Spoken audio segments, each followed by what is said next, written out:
মাননীয় স্পিকার, আসসালামু আলাইকুম। মাননীয় স্পিকার, আমি স্পিকার একটা আক্ষেপ আপনার লগে স্পিকার প্রকাশ করি।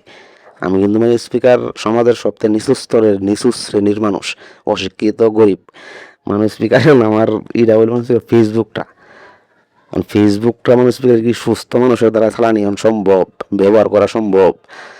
স্পিকার বলে কি যোগাযোগ মাধ্যম, এরা তো স্পিকার যোগাযোগ বিচ্ছিন্ন করার স্পিকার।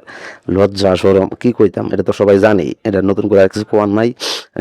স্পিকার যারা স্পিকার একটু উলঙ্গ বা একটু বেশি, আর স্পিকার লাইক বেশি, ফলোয়ার বেশি, সাবস্ক্রাইবার বেশি, অনুসারী বেশি।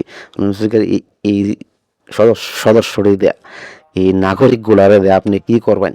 এরা দেশের স্পিকার কোনো, আমি স্পিকার মূর্খ মানুষ, কি কই কি না কই ভিডিও লেহিটেই না, আমি স্ক্রিপ্ট নি প্লে কি আমি কে তান সময় নাই। স্পিকার এখন কথাটা লিয়ে আপনি কি আশা করেন? মানুষ স্বপ্ন দেখে মঙ্গল গ্রহে, এই যে ইলন মাস্ক মঙ্গল গ্রহে চাঁদে মানুষের লাগি বসতি স্থাপন করবো, এটা আমার চিন্তা ভাবনা করতেছে। চাঁদের দেশে বাড়ি বানাইবো, মারেন তো জীবন। আর দেখুন বাঙালির দেখুন চিন্তা ভাবনা, বাঙালি স্পিকার টিকটকটার মধ্যে স্পিকার, লাখ লাখ হাজার হাজার তরুণ স্পিকার, শিক্ষিত তরুণ, স্মার্ট স্পিকার, সুদর্শন।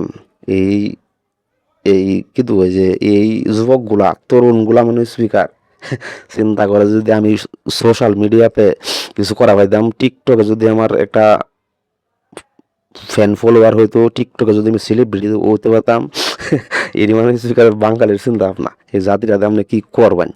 আসসালামু আলাইকুম।